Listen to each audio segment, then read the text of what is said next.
This painting I call Down Home Blues. It's very personal. I did it right after Goodman, Sweeney, Cheney, and Schwerner were murdered along with Viola Liuzzo during the civil rights protests. I love the South. I'm from the South. These beautiful people who tried to make a better community were murdered terribly. And I wondered whether people can really govern themselves. Certainly, if they resort to violence for political ends, they cannot. Anyway, this was my cry.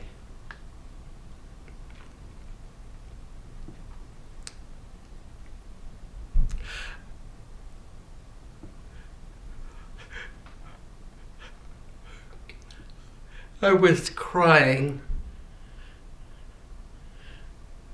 about my homeland and what had happened.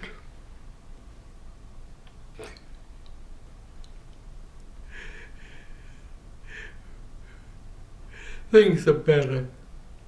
We've moved on. They wanted to make community. I had a suffragette grandmother who taught me. She was descended from Quakers. We cannot live alone, and community should be healthy for everyone. It's a responsibility to make a community. These people wanted to make a better community. And that's what I did. Ralston Crawford, a wonderful artist, had said, Ken, you can't fight every battle, and you should choose your weapon. I guess this was a kind of a not really fighting anything, but reacting to what was happening badly. Your actions are important. And if community is that very important thing that we must have, and we have an obligation there, then your actions everything you do is somehow related to that community. So Moses, this wonderful man who led the people from Egypt, had killed an Egyptian. He better get out of there. So was there a burning bush or not? I smile when I read it because we don't know. But I read the Bible as if it is so. Though I, as a thinking person, can have my own ideas. But if the burning bush was the voice of God, it couldn't have been any hotter than that. And the hottest thing in a ceramic kiln is white. So the center is white hot. The bush was not being consumed. The bush was alive, though burning. So I had to cool it. It took me about a year to cool this. This is the tabernacle in the wilderness. And I've seen photographs. I haven't been there. But it's a filthy sort of desert, dirty sand and scrawny plants. It doesn't rain to clear things. Anyway, it's amusing because Moses went up and the Lord said, I want you to build a tabernacle. Now Moses had been reared in Egypt. As you read it, the Lord becomes an interior decorator. The altar should be surrounded with this sort of fabric and that sort of fabric. And the altar should have gold, and the women should contribute their earrings so it could be decorated with fine jewels. The Lord, in another one upstairs, becomes, at the time of Eden, he made a garden for Adam. He became a landscape architect. He made the Garden of Eden. I love that, of giving the Lord positions of being an interior decorator and a gardener. Anyway, I saw the exterior of this as sort of sandy rubble, and then a highly colored, glamorous tent in the center. So it's three-dimensional, that's fine. Why can't we put a canvas on another canvas and so forth? They're not pictures of anything. It's the sensate object, as Stuart Davis would say. Here we have King Saul before his last battle that he lost. He was surrounded very far to the north of Jerusalem, and he was outnumbered, worried. What's going to happen tomorrow? There will be a battle. He said to his people, get me a witch. I want a fortune teller. I want to find out what's going to happen. Sire, you drove all the witches out of Jerusalem. They're either dead or gone. And somebody said, oh, there's a witch I know of in Endor. So he went to the witch in Endor, and the witch in Endor, he took his crown off and wore a shmata, a cloth over his head. As a disguise, huh? And she's, what? As a disguise. As a disguise. Yeah. And he asked the question, what is going to happen in the battle tomorrow? She said, Sire, oh, you're the king. Sire, you have tricked me. Now she's afraid because she's not supposed to be there. Afterwards, after the sessions, she had a goat killed and fed him and his people so that they wouldn't hurt her. Right. Anyway, but she said, tomorrow you're going to lose the battle, you will be killed and your sons will be killed. And it happened that way. So David Begone, right here, I could not really work very well without David. I'm 86. This is my right hand. He makes things happen in my house and my life. He happens to be a superb artist, and we met when I was looking at art of his and realized his abilities. And we work on the paintings together now very much. And David contributed a lot to this because he looked up the symbols of fortune tellers and witches. So what I have is a possible feeling that Saul had at that moment. Hmm. What was it like to be told you're going to be killed? Everything will die. Your people will die. Tote, all through the word tote. Hmm. Hmm. Death. Perhaps, I think now I should have put some skulls, and I thought of Pol Pot, Hmm.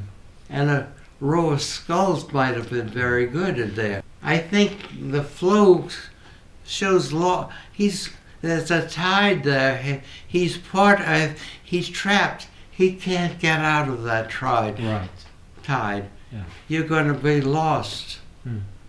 You're trapped. Hmm. That's what she was saying. And you're dead, Hmm. basically. But here is Noah, drunken Noah, naked in his tent. Else, if you've ever been drunk, you might feel like this red and blue dots at the bottom, sort of chaotic. And there's a lot of raw canvas in it. I'm a scientist, and my studies have been in chemistry and math and physics. And I see the world in that way. We are all bundles of energy. The wall is not solid. It's filled with molecules, atoms, and there's a lot of space there between the nucleus and the rings around the nucleus. But we know it's all energy. And another thing about energy is that it's rhythmic. So I have rhythm over rhythm over rhythm, pattern over pattern over pattern. And when you put pattern over pattern, things happen. So that's just how I have been working for many years. But as I read this, it was such an outrageous statement. Imagine an old man in the sky who says, okay, that looks pretty good, the land and the water. Now let there be light. Amazing statement to make. And I took it seriously and enjoyed it. I enjoyed that bravado of saying, I'm going to light it up. Turn the lights on. It's marvelous. So this is sort of the light. Well, I turned the light into a red light, and it's becoming. And the darkness is sort of leaving. Country of Benjamin. If a woman has been soiled by other men, she was useless. Read Leviticus. His concubine was therefore useless to him. She had been gang raped and soiled, and he took her home and chopped her up into 12 pieces. She was evidence that his property, this woman, had been destroyed. He sent the pieces of the concubine around to the 12 tribes. She was cut into 12 parts. Tribes met and demanded from the people in Benjamin that they turn over the culprits. No, they're our citizens. We will handle it ourselves. There was then a war with Israel, and that's why I guess it's mentioned, because there are no names, no one. It's very played down the way it's written. So this is about the woman. It's shaped like a trash can. She's thrown into her trash can. Her parts thrown away. The pieces of the woman. She's trash. We can cut her up and send parts of her as evidence. And we have on the left the image of the earliest work sculpture we know in Europe, the Venus of Willendorf, Germany, and the woman as fertility and woman as beauty, the Venus de Milo. We drew these which deliberately relate to German expressionism, the distortion of the pieces of the body of the woman. I love German expressionism. We felt we had to put man into the Bible. We had to do Adam and Eve. And I didn't know what to do about Adam and Eve. The idea of being chased out of the garden because you misbehaved by having sex didn't interest me. Anyway, or eating an apple and so on. I know the reason is you have to obey. God says you have to obey your elders and so forth. But let's read it as literature. And then David and I thought at first maybe it had to do with sex, procreation. He was given someone of the opposite sex. Fine. Logical. But David's been married and lost.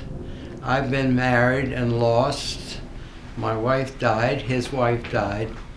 And we realized, after we looked at various books to get sexual positions, like 365 sexual positions, that wasn't it at all. It was about caring. So the title of this is Another to Care For. And other to care for, because that's what we both lost. And he has reared wonderfully his child. From the age of 5 years old, he's had another to care for. And let's go back to my grandmother. We cannot live by ourselves. We need a community. And it's about how going through life with someone to care for who cares for you.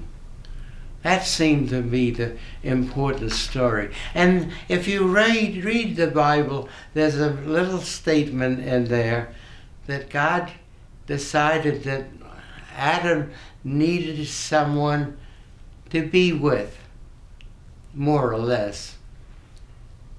And then he prepared a garden, so he became a gardener. The Lord became a gardener. Anyway, I prepared a garden for Adam and put the tree in the middle, of course, with the fruit that you couldn't touch or eat. But anyway, on this, the fun of this was David and I had started it. Then I had this stroke, was in the hospital for 6 weeks, and we had started working on it together. And our way of working is to put tape on it and glue things and then take things off. In some cases like this, we might find a leaf shape. Is a leaf that David glued on. So there are other leaves. There's a leaf shape. So, and I thought the garden was magic. God made the garden. It was extraordinary. And they didn't have to cook. You want beef Wellington tonight, Adam? Let's order beef Wellington. Or spare ribs, you know? Or collard greens. Eve had it. She didn't have to do any work. It all came. It was a magic place, and we tried, and it was friendly and gentle, and we tried with color and to be friendly and gentle. So what happens is we glue things on, and then cover it with one color, and glue things on and cover it with another. Like we glued things on the raw canvas, then painted this very pale blue, which reads a white, but it's a little bluer at the edges. And that then covered that, I don't know, with probably the yellow. And at some point we covered it with pink. And I was in the hospital, and we talked about it frequently. And we work as Quakers. I don't direct and say, this is what we're doing. No, that's more European, coming out of the Roman Empire with a big man in charge. In the Quaker thing, you want a consensus, so there's no argument. So we'd talk about it, and I'd say, David, perhaps we should consider, what do you think? I'll think about it a minute. And we discussed it. So we make decisions together. I love it. And he kept painting. When I came home, we did a little more painting on it, and then we couldn't wait, really, to pull everything off and see what we had. Finally we did, and hey, wow, it works. And we were very happy with it. But David,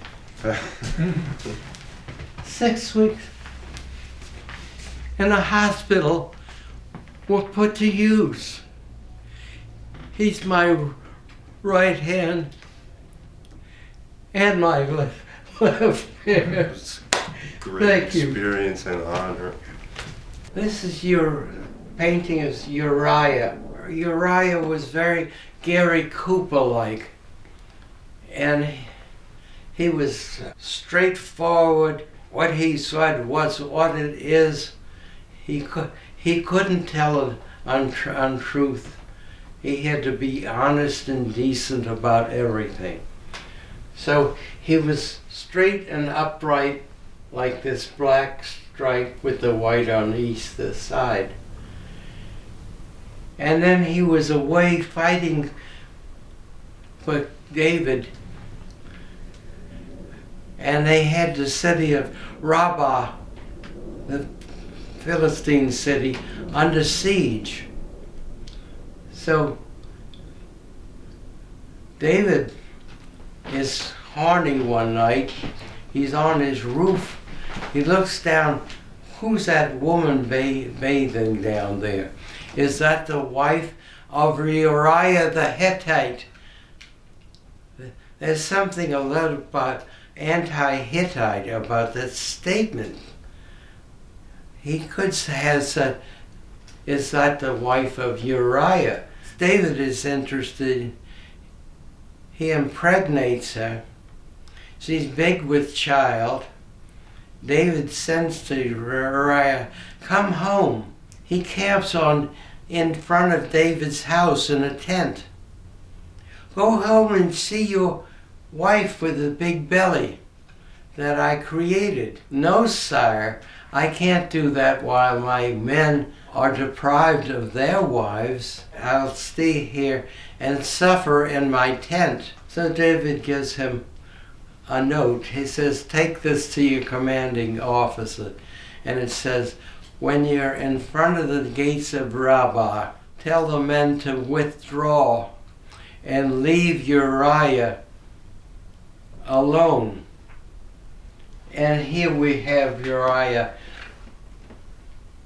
in a sort of chaos. He was straight and upright. Here he is, abandoned and alone, for the Philistine to come running out of the gate and slay him. David killed Goliath. King Saul became concerned that David would challenge him. Come have a little wine into my house, he says to David. David, if you bring me back 100 Philistine, if you bring me 100 foreskins, you may marry my daughter Michal. I think Michal was 13. Anyway,